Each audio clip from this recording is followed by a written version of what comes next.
Bunga melati harum semerbak, mekar di taman bersama mawar. Terima kasih atas kehadirannya. Mari kita dengarkan pidato yang luar biasa. Assalamualaikum warahmatullahi wabarakatuh. Salam, Om Swastiastu, Namo Buddhaya, Salam Kebajikan. Yang terhormat Menteri Kesehatan Republik Indonesia, Bapak Dr. Terawan Agus Putranto. Yang saya hormati, Pejabat Bupati Jombang, Bapak Sugiat Essos MPSI. Yang saya hormati, jajaran pemerintahan Kabupaten Jombang. Dan yang saya hormati, Bapak Ibu seluruh warga Jombang. Pertama-tama, marilah kita panjatkan puja dan puji syukur kehadirat Allah Subhanahu wa Ta'ala yang telah memberikan kita karunia dan nikmat sehingga kita dapat berkumpul di tempat ini dalam keadaan sehat walafiat. Kedua kalinya, sholawat serta salam semoga tetap terlimpah curahkan kepada junjungan kita Nabi Agung Muhammad SAW yang telah membimbing kita dari jalan kegelapan menuju jalan yang terang benderang, yakni Adinul Islam wal Iman. Perkenalkan, saya Fajrun Nazila, salah satu tenaga kesehatan di Rumah Sakit Indonesia, ingin menyampaikan sebuah pidato tentang masalah kesehatan yang seringkali luput dari perhatian, namun memiliki dampak yang signifikan terhadap generasi muda kita, yaitu anemia. Anemia memang bisa menguras tenaga dan semangatmu, tetapi bukan berarti kamu harus menyerah. Dengan tekad, langkah yang tepat, dan dukungan dari orang-orang sekitarmu, kamu bisa mengatasinya dan hidup penuh dengan energi. Mari bersama-sama cegah anemia dengan menerapkan pola hidup sehat. Hadirin yang berbahagia, anemia adalah kondisi kesehatan yang serius. Mari jadikan pencegahan anemia sebagai prioritas utama. Anemia adalah kondisi di mana jumlah sel darah merah atau kadar hemoglobin di dalam tubuh lebih rendah dibandingkan nilai normal untuk orang berdasarkan umur dan jenis kelamin. Pada orang sehat, butir-butir darah mengandung hemoglobin, yaitu sel darah merah yang bertugas membawa oksigen dan zat-zat lain seperti mineral dan vitamin ke seluruh tubuh. Pada kadar normal, sel darah merah pada laki-laki dan perempuan memiliki perbedaan. Kadar hemoglobin normal pada laki-laki anemia kurang dari 13,5 gram per desiliter, sedangkan pada perempuan anemia kurang dari 12 gram per desiliter. Anemia dapat menimbulkan penyakit kronis. Menurut World Health Organization atau WHO, anemia adalah kondisi di mana jumlah sel darah merah atau kadar hemoglobin di dalam darah lebih rendah dibandingkan nilai normal untuk kelompok individu berdasarkan umur dan jenis kelamin. Hemoglobin adalah protein yang bertugas membawa oksigen ke seluruh tubuh. Anemia adalah kondisi kesehatan global yang patut diperhatikan, terutama di negara berkembang seperti Indonesia. Tercatat ada 1/3 populasi di dunia mengalami anemia. Prevalensi kejadian anemia di Indonesia terbilang cukup tinggi. Menurut data Kemenkes tahun 2021 menunjukkan prevalensi anemia pada anak usia 5-14 tahun mencapai 23,7%, sedangkan pada remaja putri usia 15-19 tahun mencapai 41,8%. Bagaimanapun, remaja putri merupakan populasi yang rentan terkena masalah anemia. Anemia adalah kondisi medis di mana jumlah sel darah merah atau kadar hemoglobin di dalam tubuh lebih rendah dibandingkan nilai normal. Kadar hemoglobin bertugas untuk membawa oksigen ke seluruh tubuh. Ketika orang mengalami anemia, organ dan jaringan tubuh tidak mendapatkan cukup oksigen yang mengakibatkannya berbagai masalah kesehatan. Tercatat ada 2 miliar orang di dunia mengalami anemia. menjadikannya masalah kesehatan serius di dunia. Anemia dapat menyerang siapa saja, terutama pada wanita, anak-anak, dan orang dewasa yang lebih tua. Hadirin yang insya Allah berbahagia, anemia dapat dicegah dengan mudah. Yuk perbanyak konsumsi makanan yang kaya akan zat besi dan vitamin B12.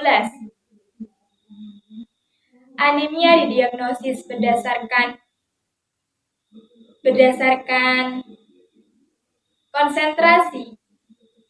konsentrasi hemoglobin di dalam darah yang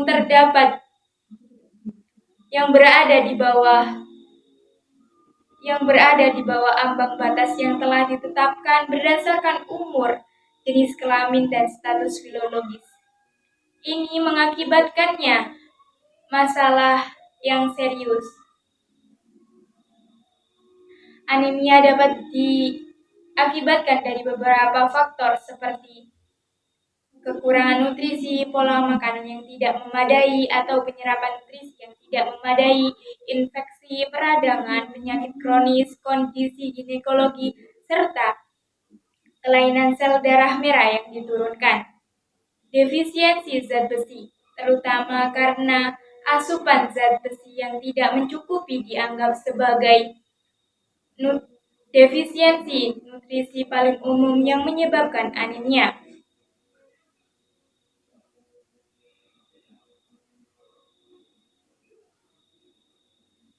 Kekurangan vitamin A, asam folat, riboflavin, dan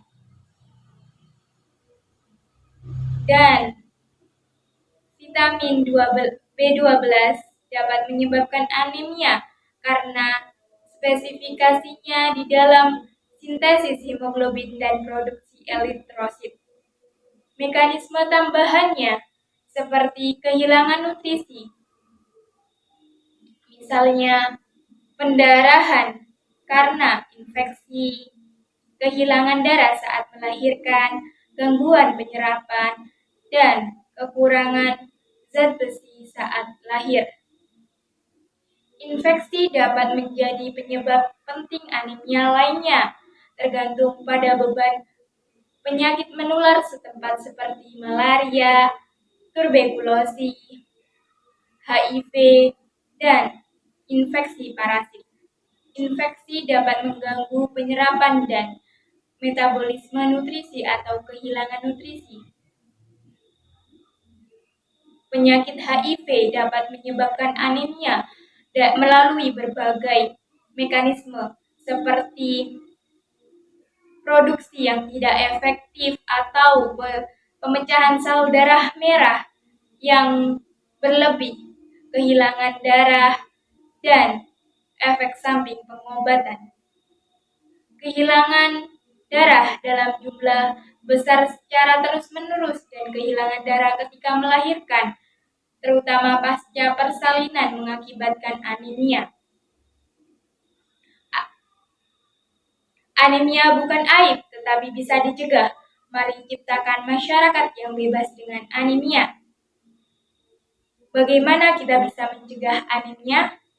Menurut Chitowian 2018 mengungkapkan bahwa anemia mengakibatkan kekurangan jumlah normal eritrosit pada sirkulasi. Mencegah anemia lebih baik daripada mengobatinya. Berikut langkah-langkah yang dapat diterapkan untuk mencegah anemia. Pertama, konsumsi makanan yang kaya akan zat besi seperti daging, ikan, kacang-kacangan, sayur hijau, dan buah. 2. Kurangi mengkonsumsi bahan kimia seperti pewarna dan pengawet. Ketiga, menjaga pola makan yang sehat dengan memperbanyak mengkonsumsi mineral dan vitamin. 3. Menjaga kesehatan diri dengan mencuci tangan menggunakan sabun serta air agar terhindar dari bakteri yang mengakibatkan anemia. Pencegahan anemia dapat dilakukan dengan mengurangi mengkonsumsi kafein seperti kopi, minuman berkarbonasi, dan soda yang dapat menghambat penyerapan zat besi. Sebaliknya, banyak minum air putih, jus buah, dan susu yang rendah lemak sebagai gantinya. Hindari mengkonsumsi alkohol karena dapat mengakibatkan penyerapan zat besi yang terhambat. Selanjutnya yaitu perbanyak mengonsumsi makanan yang kaya akan zat besi dan vitamin C agar wanita dan anak-anak bisa tumbuh secara optimal dan terhindar dari anemia. Hadirin yang semoga selalu berbahagia. Mencegah lebih baik daripada mengobatinya. Anemia adalah kondisi medis di mana jumlah sel darah merah atau kadar hemoglobin lebih rendah dibandingkan nilai normal berdasarkan umur dan jenis kelamin. Anemia adalah kondisi medis di mana jumlah sel darah merah atau hemoglobin di dalam tubuh lebih rendah. Kondisi tersebut jika tidak dapat diobati dengan segera akan mengakibatkan penyakit yang serius. Anemia didiagnosis berdasarkan kondisi konsentrasi hemoglobin di dalam darah yang berada di bawah ambang batas yang telah ditetapkan berdasarkan umur, jenis kelamin, dan status biologis. Defisiensi zat besi, terutama karena asupan zat besi yang tidak mencukupi dianggap sebagai defisiensi nutrisi paling utama menyebabkan anemia. Infeksi